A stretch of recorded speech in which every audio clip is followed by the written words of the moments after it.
টিকা দেওয়ার আগে হামের আসলে এরকম প্রাদুর্ভাব ছিল।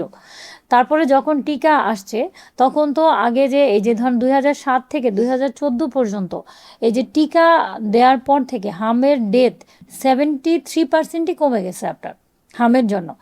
তা আমি প্রথমেই আপনাকে বলছি যে হামের যে ভাইরাসটা দিয়ে যে রোগটা হচ্ছে অন্য রেসপিরেটরি ভাইরাসের সাথে এটা একটু ডিফারেন্ট, কারণ এটার জটিলতা অনেক বেশি।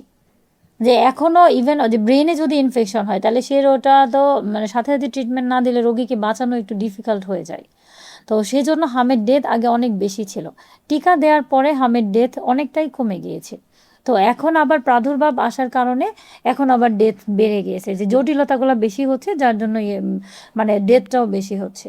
আর ব্রেন ইনফেকশনটা হামটা হচ্ছে এতই ভয়ঙ্কর আপনার, যে হাম একবার হয়ে গেছে আপনি ভালো হয়ে গেছেন, সে তার 5 থেকে 7 বছর পরেও ব্রেনে একটা এনকেফালাইটিস হতে পারে, যেটাকে আমরা বলি SSP, subacute sclerosing pen encephalitis.